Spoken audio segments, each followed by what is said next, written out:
All right. And 3, 2, 1, go. All right. I'm Uraj, and this is Inc. I'm Zach SK. I'm Sonic Star.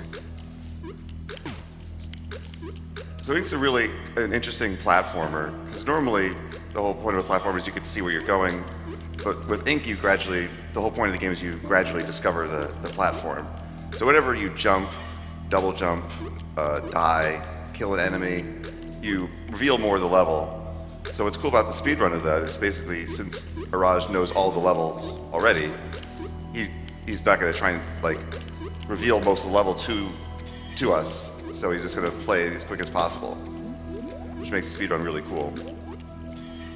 Yeah, for those who haven't played, just think of it as like Splatoon meets Super Meat Boy. That's pretty much the whole game. And so this is the part of the point where enemies start getting introduced. So normally you have to hit the square at the end when it's in rainbow form, and to trigger that you have to get rid of all the enemies on the screen. If there's no enemies on the screen, then you just have to head direct to the exit. You're going to see a lot of these levels over and over again, especially that level, with various tweaks added as more elements get added to the levels. So There's that bug. Occasionally, you can actually bounce off a corner, and it'll never reset your jump, so you're kind of helpless. It'll probably happen at least once more throughout the run. you can kind of see when he's double jumped, because the little character is blinking a little bit. You reset your double jump basically anytime you hit a surface or an enemy, except for the ceiling. So if he lands and does a wall jump, he can get another double jump in.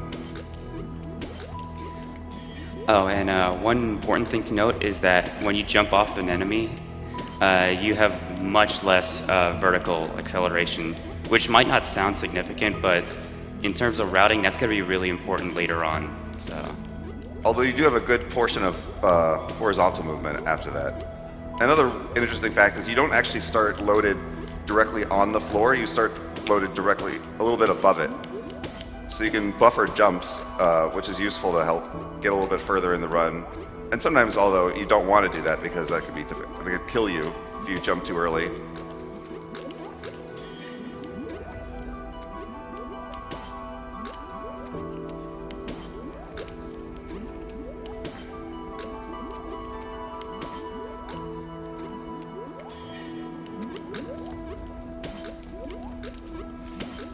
So the game is 75 levels long, and every 25 levels is a boss, which is going to be coming up shortly. So if you want to explain the animation glitch, we probably won't see here, but yeah, so by dying at the same time you clear a boss, you can skip the little animation that plays after each level. I'm not sure if Uraj is going to do it in this run or not, but basically what happens is, of course, when you die, you go back to the same position where you start. But the interesting thing about this game is that the animation only plays at the exact place that you kill the boss. But since you die, you warp away from that position, so.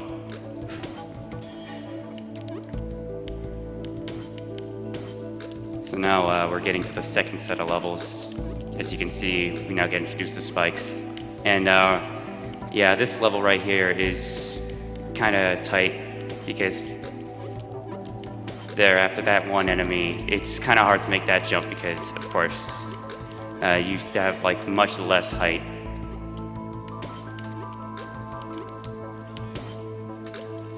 the spikes is one of the many new mechanics that will be introduced. This is a repeat of another level, except with spikes every other block in the middle, for example.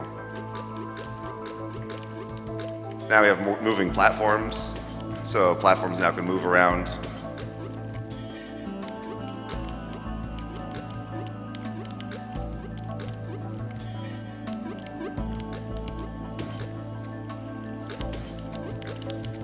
You'll see this level again. This right here is probably one of the harder jumps in the game, and I got it first try.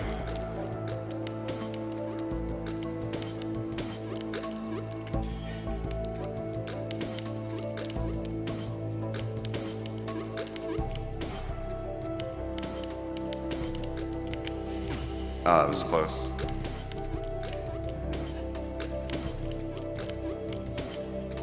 I have a quick $100 donation from Ajax. A few years ago, my wife found out she had cancer. Luckily, it was caught very early and eradicated. Love what you guys do. So now we have bullets. These are the straight turrets. So these just fire at a set interval, as you can see. And if they hit a surface, they also create ink on the walls. Yeah, later on you're going to see homing turrets, and there's some pretty neat manipulation that goes on later on. So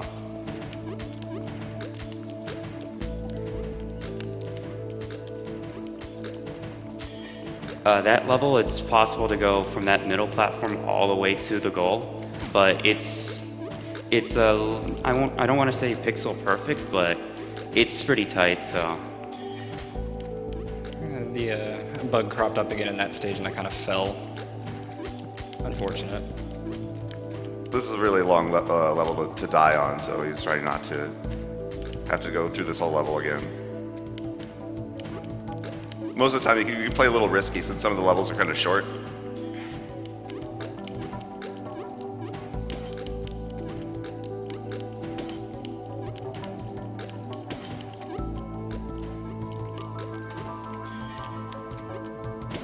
This is just another repeat of one of the earlier levels, but with turrets now.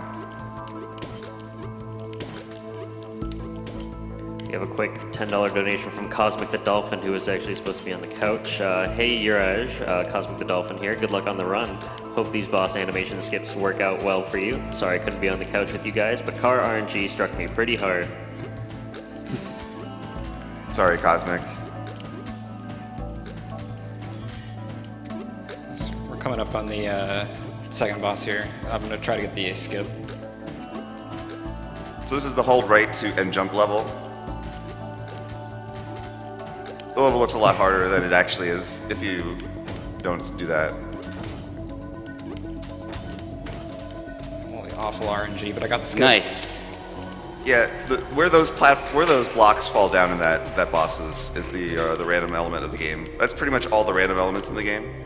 But now we have the homing turrets. The way homing turrets work is basically at a set rate they fire if they can see a straight line to you, and then once they fire, the bullet starts kind of homing in gradually to you. You'll see this one again. The repeat of that last level is like hellscape, though. Also, there's keys now, so that's basically, if you're familiar with Meat Boy, it's a very similar concept. Most of the time you have to get all the keys. There's one skip where you can skip a key.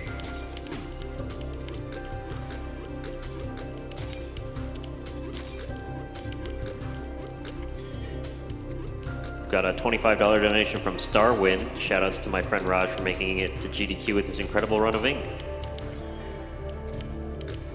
Shoutouts to Starwin.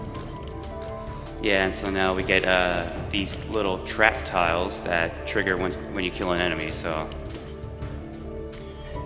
That level is deceptively easy, or deceptively hard. That one's pretty much just hold right as well. So this is what he's trying to do, is get under each of these platforms. You never have to use any of the auto-scrolling platforms in this game because you typically can just go under most of the things.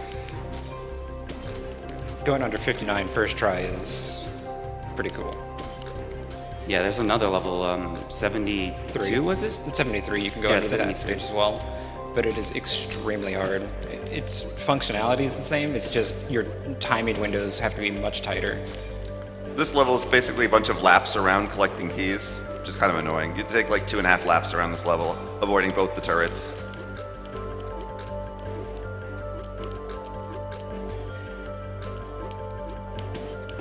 So now now they're traps if you hit the enemies, instead of beneficially adding more things for you to hit.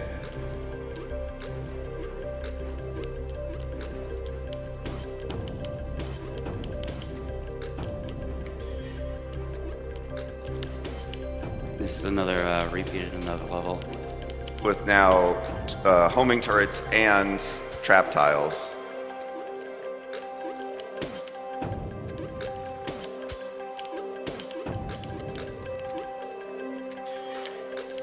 This game, he's making this game look really easy, This As I is said, not at all an easy game.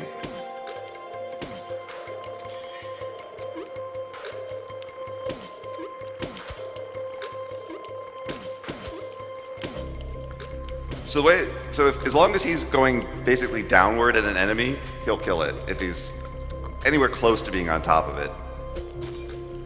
So that's why like he doesn't have to be directly on top to like and jump on it. So you have some leeway of the hitbox of killing an enemy. Got a $20 donation from Calvin Grayling. A big shout out to all the runners and thank you for your time for doing that. Greetings from Hamburg, Germany.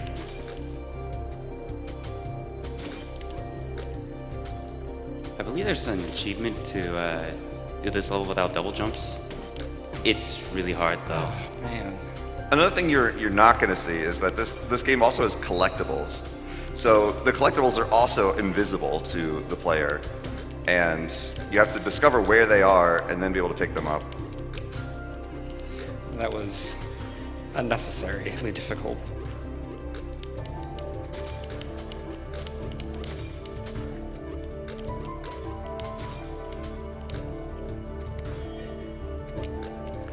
So this is one of the 5 key levels where you have to just go around. All the keys are really close by, but there's just just turrets blasting at you.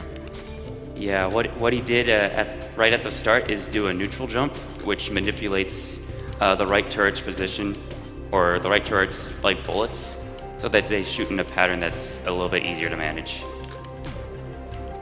A lot of the levels with turrets, you have to do that, where you have to just kind of jump in ways that are suboptimal, but allow the turret to go blast in a way that doesn't kill you. This is 72, a hellscape of a level. 71, but 71, sorry, I always forget the number. second try is usually pretty common. Getting it first try is quite a challenge.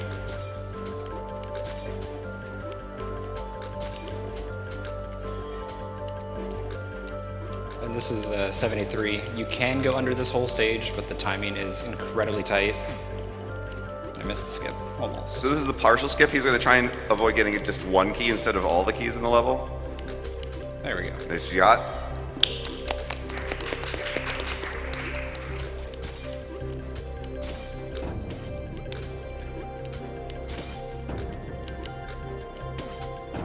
Oh, man.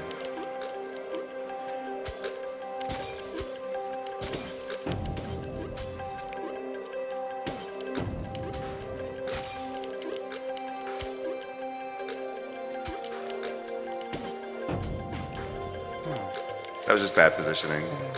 Yeah, I kind of got thrown into a bad situation with the turret. Basically by missing that key the first time. Now we're moving on to the final boss. So he stays on the edge there to manipulate the boss's movement pattern. And so it's time. The time's coming up. It's not quite yet. Oh, it's It's right. when I hit the door. Time. I tried to get the skip at the end, but I missed it slightly. The skip for that one involves getting hit by one of the shots as you land on top of him. But you have to kind of do it where you bounce off the top of the boss and into the shot. It's very precise positioning. Yeah, that's Ink.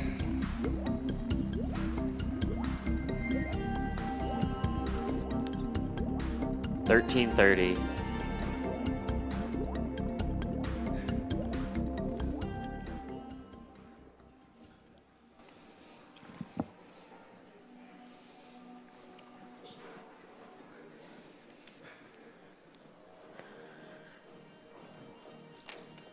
All right, now we have a quick break before we start Prince of Persia.